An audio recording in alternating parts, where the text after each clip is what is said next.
ಸರ್ಕಾರದ ನನ್ನ ಮೊದಲನೇ ಆದ್ಯತೆ ಜನರಿಗೆ ಶುದ್ಧ ಕುಡಿಯೋ ನೀರು ಕೊಡುವಂಥದ್ದು. ಸರ್ಫೇಸ್ ವಾಟರ್ದಿಂದ ಶಾಶ್ವತವಾಗಿ ಕುಡಿಯೋ ನೀರಿನ ಮೂಲದಿಂದ ಮುಂದಿನ 25 ವರ್ಷಗಳವರೆಗೆ ಗ್ರಾಮೀಣ ಭಾಗದಲ್ಲಿರುವಂಥ ಎಲ್ಲ ಜನರಿಗೆ ಶುದ್ಧ ಕುಡಿಯೋ ನೀರು ಸರಬರಾಜು ಮಾಡುವಂಥ ವ್ಯವಸ್ಥೆ ಈಗಾಗಲೇ ನಮ್ಮ ಸರ್ಕಾರ ಕೈಗೊಂಡಿದೆ.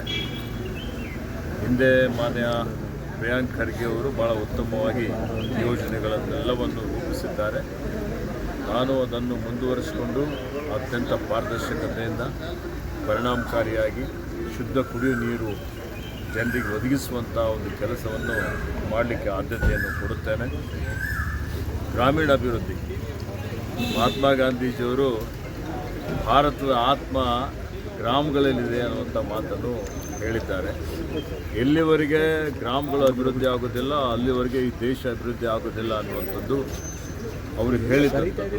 ಅದಾದಮೇಲೆ ನಮ್ಮ ನೆಚ್ಚಿನ ನಾಯಕರಾದಂಥ ಮಾನ್ಯ ದಿವಂಗತ ರಾಜೀವ್ ಗಾಂಧಿಯವರು ಗ್ರಾಮೀಣ ಅಭಿವೃದ್ಧಿಯ ಪರಿಕಲ್ಪನೆಯನ್ನು ಇಟ್ಟುಕೊಂಡು ಪಂಚಾಯತ್ ರಾಜ್ಗೆ ಇವತ್ತು ಹೆಚ್ಚಿನ ಒಂದು ಅಧಿಕಾರ ಕೊಡಬೇಕು ಅಂತೇಳಿ ಹೇಳಿ ಸಂವಿಧಾನದಲ್ಲಿ ತಿದ್ದುಪಡಿ ತಂದು ಗ್ರಾಮ ಪಂಚಾಯತ್ ಮಟ್ಟದಲ್ಲಿ ಕೆಳ ಹಂತದಲ್ಲಿ ಭಾಳಷ್ಟು ಅವರಿಗೆ ಇವತ್ತು ಶಕ್ತಿಯನ್ನು ಕೊಟ್ಟಿದ್ದಂಥದ್ದಿದೆ.